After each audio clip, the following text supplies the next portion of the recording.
This video is presented by TRACS WA, Training Centre and Subacute Care.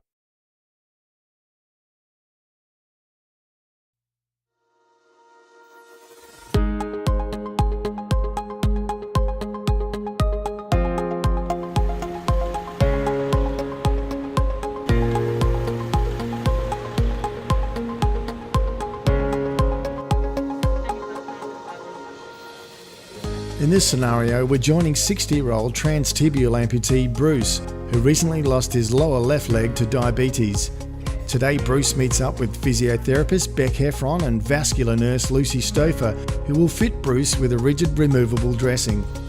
The first thing is that it provides a really nice sterile environment for the wound to heal in, and it also prevents the wound from swelling. So we aim to see the patients as they come out of surgery and cast them actually in recovery. And if we can do that, we can prevent the limb actually swelling at all. And therefore we can prevent actually any stress on the tissues that are trying to heal, and it allows the wound to heal faster. The sterile environment is particularly important for the first few days, and we aim to keep the cast on for at least the first 5. And we've had some good results with the first stage of healing. The second thing that the rigid cast does is provides a really good protective mechanism for the limbs. So as the patients begin to get a little bit more mobile and we get them up in the first few days after surgery, they're at a very high risk of falling or at a very high risk of knocking the limb. The cast provides a nice solid protective covering, and so we minimise the chance of actually them damaging the wound or damaging the limb at all.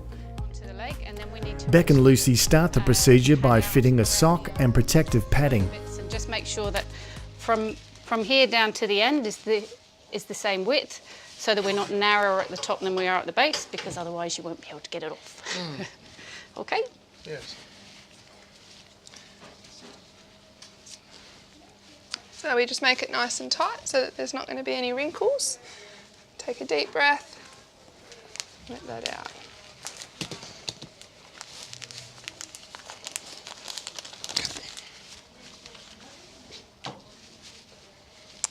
So this is just the extra padding. I'm going to take care that we don't cause any trauma from any bony prominences.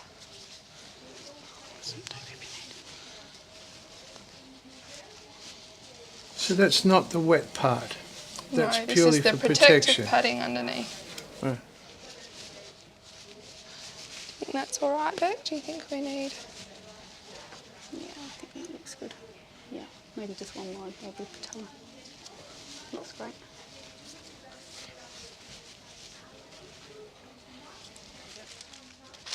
Okay, so we're just going to put a bag over the top of this, because when we cast over this, it means that we're going to be able to slide the whole thing off really simply. Yes. So nice high-tech stuff, but it's pretty simple and yeah. So this is now the sock that's going to form the actual inside of your cast. So when you put it back on again, this is going to be the bit that's actually touching you on the skin. Okay. So it should be fairly gentle.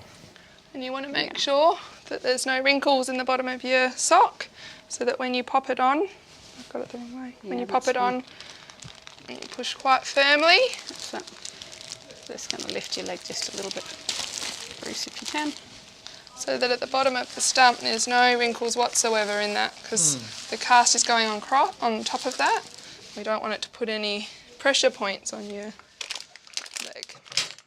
After the sock and padding is in place, Lucy and Beck now apply the soft cast. Wet water, just plain water in the sink. And we just wring it out. Okay, Bruce, I'm just going to hold your leg up just a fraction, Chip. So taking care not to get too close to your knee. You okay? We're going to start to pull on the bandage. Let me know if you need an extra pair of hands.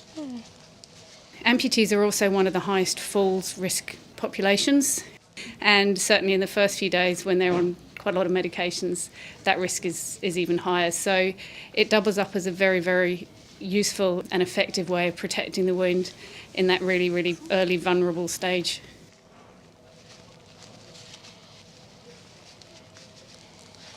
I'm going to be careful not to have any wrinkles. Try and keep your knee as straight as you can, Jim.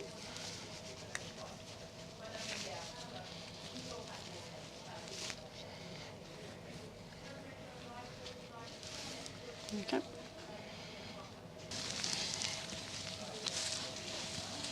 Excellent.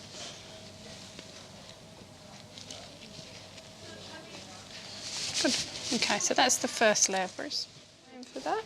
The second layer is a harder version of the first one, Bruce. So that's the one that's actually going to set the whole cast hard.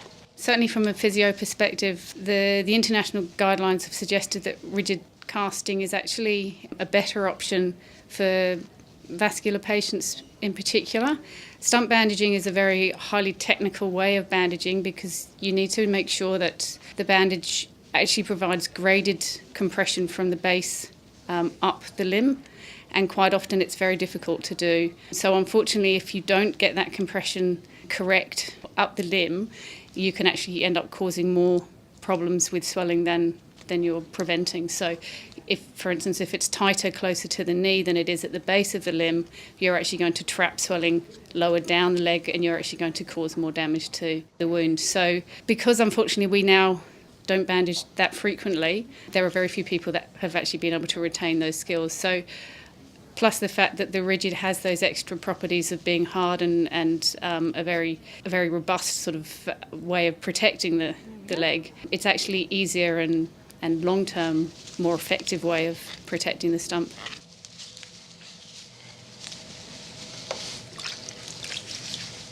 So with some water on your hands, or you can use a spray bottle.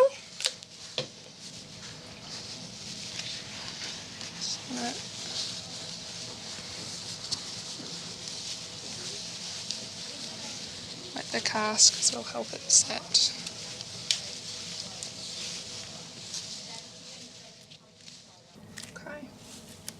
Does that become the outer layer? We'll end up rolling that one down and then we're going to have another sock directly over the top of that as well. Okay, so we can probably do that now. I might just take one layer of gloves off. Double gloves so that we just can take one off when we're done. So you lift your leg up just lift for a second. So that can then come down to there. And then we can just, yeah.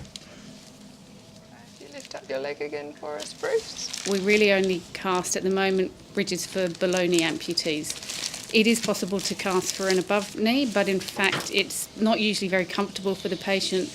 Quite often they're not as effective as they are for below. Okay. So if we roll that down, we're going to roll that back up again when we actually put it back on you, but we'll actually take the whole cast off. Now that should just slide all the way off with the plastic. We can take all of this extra padding off now because you don't need that.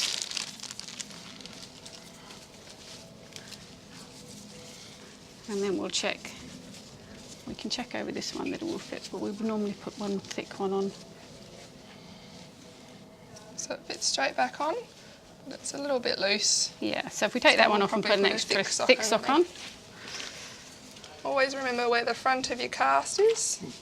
Perhaps you'll mark it for me. We will after we put it back on.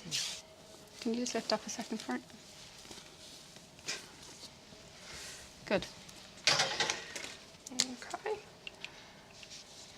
Just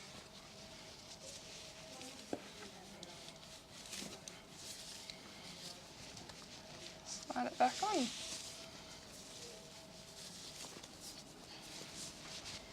Okay. So,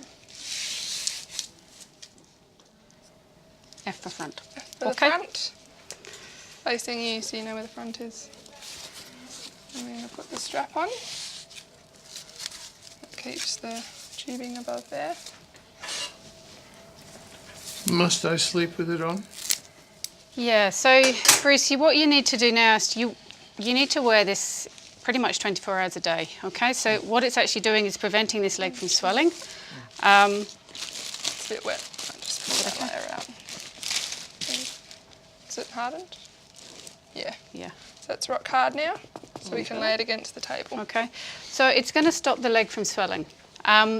When you take it off, the leg will swell up really quickly. You've got probably a maximum of 5 to 10 minutes before that leg will swell to the point where this doesn't fit back on again.